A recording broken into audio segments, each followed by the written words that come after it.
Hello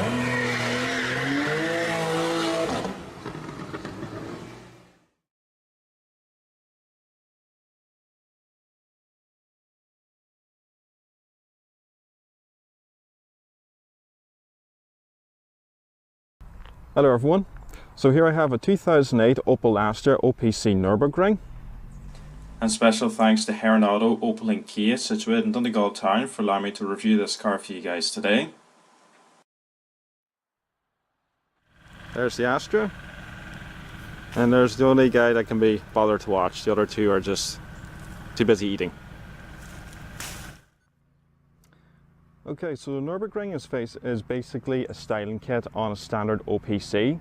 So you'll notice the Nürburgring comes in this solid white colour. Now, one thing you should know about the Nürburgring is with this colour you can also choose to have a checkered stripe that goes across the whole length of the vehicle.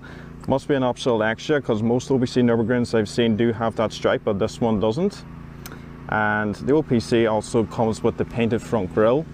And also if we just look up close, it has this unique honeycomb design on the grille and on the lower grille, different to a normal Astra.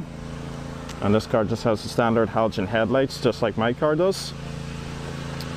So there was 835 of these Nürburgring edition models made, and this here is number 712.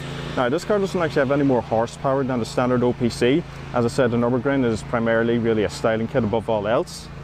But it does come with these exclusive white alloy wheels. Now personally I'm not a big fan of white wheels, and the main reason being, if we just look here closely at the spokes, they really do pick up dirt and show it off a lot more than black wheels or just standard silver wheels.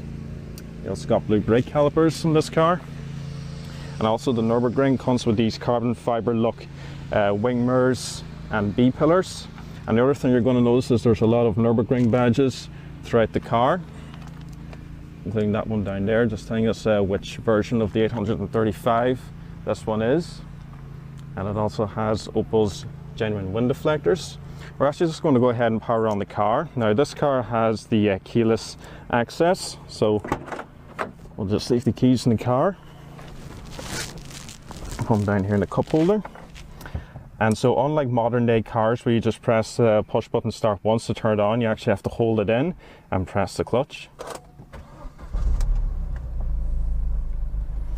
Alright, so let's take a look around the exterior a bit more. So there's a bit of chrome trim here at the bottom of the windows, and it also has the roof spoiler, and again with the Nürburgring badge, and then you just got the standard OPC badge, and the OPC has the center mounted exhaust. Now it's important to remember that even though this is a high powered car, it's still based off my car, the standard 3-door GTC, so it's still spacious and nice to drive. It even has a decent sized boot as well. There's actually a few things in here. Somebody left a child seat in there. But as you can see, it's a very usable car, which is something I can vouch for. And it's got the tinted rear windows. A very good looking car indeed. Now these Nürburgring models are a bit harder to find here in Ireland. Standard OPC is probably the one you're going to end up buying because it's the easiest to find, and to be honest with you, it's the exact same car as this. Has the same power, and I believe the standard OPC costs about €8,000 or less. Now this actual car is not for sale at Heron Auto. I believe they're just keeping this as part of a collection, but they did tell me if they were selling it, probably go for about 10 grand or thereabouts. So let's go ahead and just take a look inside. Now the first thing you're going to notice is this car has the Recaro Sport seats, and they are excellent. They're full leather, very thick side upholstering. You also got the outline of the Nürburgring racetrack just located there, and the Recaro name just here. And these seats are also heated. And there's also this carbon fiber look trim. I believe this is, you know, just like the wing mirror caps, artificial carbon fiber with Nürburgring edition written on it. And you got more carbon up here. And there's even more carbon actually across the dashboard located here and across here, again with Nürburgring. And it's actually written in black, so you probably can't see it very well, but it just has 712 of 835 written there. And once more down here. So inside, this really is just like a normal 3-door Astra. Has the same basic interior. Steering wheel is a bit thicker but it's still perforated off the left and right sides like in my car. You also got this gloss black finish here with the OPC name. To be honest with you, I actually do prefer the gloss black finish. I would actually like it if my car had that inside, because it just looks a bit nicer than the standard silver finish that's in my car. And you also get these sportier gauges with the OPC font in blue. And this car has actually just got 130,832 kilometers on the clock at the moment. So it's a really nice car. It's got the same radio as mine, the CD30 MP3 radio, air conditioning, a cigarette lighter and ashtray, which my car doesn't have. My car has just a storage area here with no cover. And it's also got the 6-speed manual gearbox, again with OPC written here. And you just got the single cup holder. That's the one complaint I had about my car. I wish there was more cup holders in the front. There's only this one, and then there's 2 in the back. You probably can't see them from here. So I wish we had some cup holders up around here or something. And as I said, this car has the heated seats. 3-stage heated seats in this case. And you also got your sport mode. So let's go ahead and take a look at the engine. Now, the Golf GTI, the Mark V Golf GTI and the Mark II Ford Focus ST were this car's main competitors at the time. So the Golf GTI had a 2-litre turbocharged TSI engine, making 197 brake horsepower. The Focus ST had Volvo's 2.5 T5 engine, making 222 brake horsepower. The OPC Astra has a 2-litre engine and it produces 237 brake horsepower. So this car has a lot more power than its competitors. It actually has a lot more power than the Golf GTI, which is quite surprising, to be honest. This one's actually been fitted with a K&N air filter as well. So as I said, 2-litre turbocharged petrol engine, 237 brake horsepower, 237 foot-pounds of torque with a top speed of 152 miles per hour. So this car is a little rocket. Now I've driven it a couple of times myself and it's just amazing. I mean, this is 9 years old and it's fast as all hell, to be completely honest. And as far as fuel consumption goes, well, not that it's particularly relevant in a hot hatch, but it'll do about 30 miles to the gallon. So that's about 12 less what I'm getting out of my car. My car does around 40, 42 mpg the majority of the time. It's probably a good thing I don't own an OPC, because I'd probably be driving the nuts out of this thing everywhere I go. So I'd probably be getting in the mid-20s as far as mpg goes with this thing.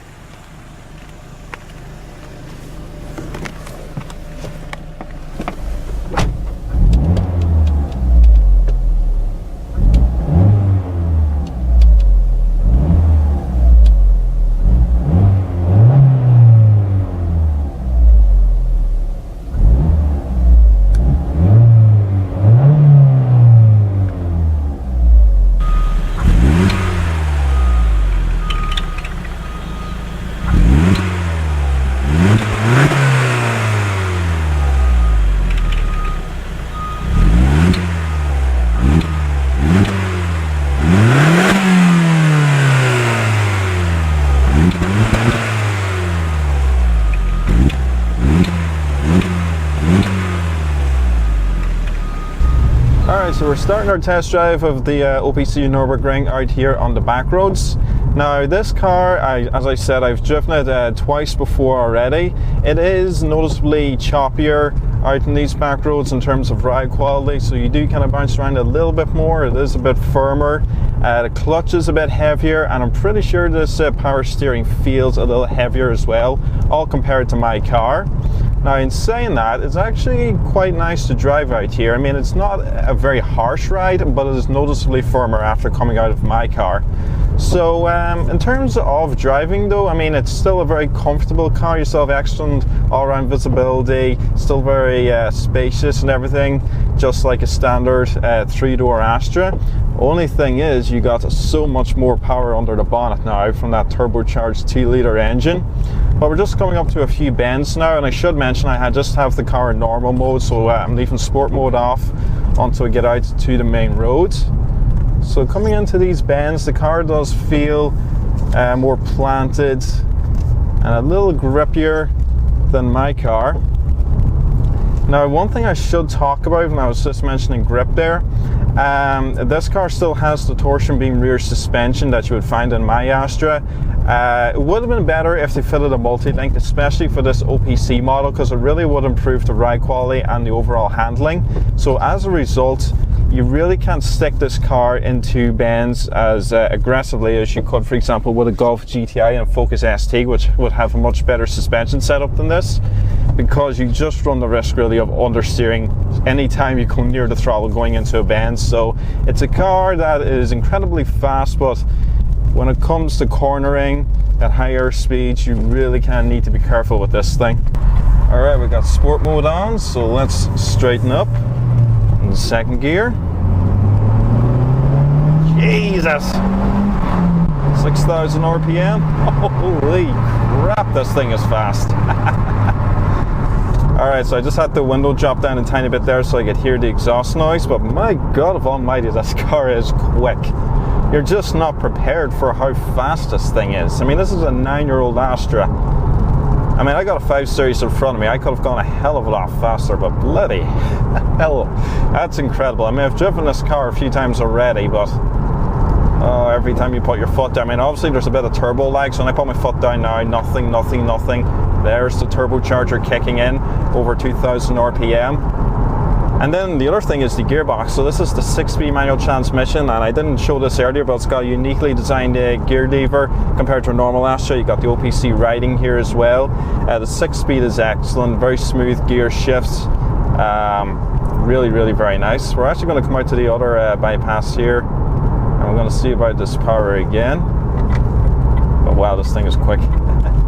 You really can't beat hot hatches. These things are amazing. I mean, they're good value for money. They're fairly spacious, reliable cars. Majority of the time, because obviously they're based off a normal hatchback, you just get an absolute ball of power. All right, so we're going to pull from third gear this time. Let me straighten up. All right. Holy crap. This thing is quick. This is a very quick little car. Love it, absolutely love it. So this, a Golf GTI or a Focus ST. I think this car, and I'm not being biased because I have an Astra and because I'm driving this right now, but I honestly believe, and actually a lot of people agree with this, I was actually looking this up online, and I was actually asking a few of my friends on this. This car is definitely better looking than the Mark V GTI and the Focus ST. They're not particularly bad looking cars, it's just in terms of styling, the Astra H generation, you know, there's definitely a bit more effort put into it. It looked a lot sharper and a lot sportier, and this OPC model is brilliant. And these Recaro seats are excellent. They're very soft and comfortable, and obviously, as I said earlier, they're heated. So this car really is an amazing little machine. It's really fast. It's fairly comfortable. Obviously my car is much more comfortable than this. It's got a slightly firmer suspension, and it's just sportier in every way. We just drop it in at a fourth. Yeah, the power is amazing. You certainly find yourself getting a lot of speeding tickets in this little thing, that's for sure. Alright, so we're on our way back to Herrenauto now to return the OPC Nürburgring. So obviously I think this is an amazing car. I really like it a lot. It's just an absolute powerhouse. That's all it is really. 237 horsepower and an Astra like this. It's awesome. And to think this car is so much faster than its competitors some of the time is amazing as well. Now the problem with high-powered front-wheel drive cars such as this is they suffer from a little thing called torque steer. So it's very self-explanatory. It's where the torque steers the car. It's a problem primarily with front-wheel drive hot hatches. Now you wouldn't notice it so much in a normal front-wheel drive hatchback, but in something like this here, where this car has 237 foot-pounds of torque, when you put your foot to the floor, you're going to notice that the wheels are going to want to try and move a little bit to the side on you. So in this case, I find with this car, it tries to pull left a little bit. Now you don't get that problem so much these days with the likes of the new Golf GTI, because they got limited slip differentials and everything. So there's virtually no torque steer at all, but you do notice it in this 9-year-old car. As I said, it's only something you notice when you're going flat to the mat. So overall, an awesome little car. As I said, I'll find out how much this car would roughly go for if it was for sale, and I'll capture it in the screen below. But for now, thank you very much for watching, and I'll see you again in the next video.